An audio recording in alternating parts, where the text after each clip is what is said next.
Hello again, it's been a while. When I watched Spike's VGAs, I remember just feeling terrible. It was a deep down feeling, disappointment perhaps. The reason for that feeling wasn't the production values, or the guests, or the winners, or the awards themselves, none of that. The reason was that it was an exercise in everything that makes people look down on gaming, making them think it's childish and an inferior form of entertainment, an opinion that is just wrong in every way. So, we decided we could go it alone. I'll admit, the beginning of it was a little anarchic. We didn't really have that much of a plan, so it took a little while for everything to get going. Part of the reason why it's taken so long for it all to culminate, as it were. 2011 was an interesting year for gaming. I wouldn't necessarily say the best. The games industry has possibly hit a bit of a wall recently. We saw some very good games in 2011, don't get me wrong. A lot of good indies, a couple of good AAAs as well. But most of those were just stars in a cloudy sky. We really need a renaissance in gaming. I guess that's all I have to say.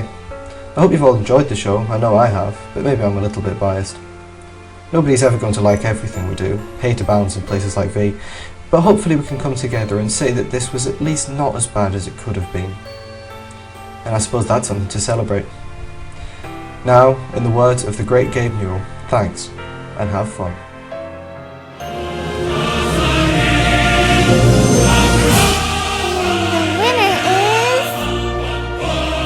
Deus Ex Human Revolution. Deus Ex Human Revolution was hated a lot before release, with many aspects of the previews complained about. However, upon release it received a very positive reception, with almost everyone changing their opinion and renewing their faith that AAA titles can still be good. This was shown by overwhelming support for a nomination and a landslide in the votes. A lot of people expected Monster Girl Quest to take this out. Anyway, Deus Ex Human Revolution is the clear winner here, and deserves appreciation for giving us the least to hate about it.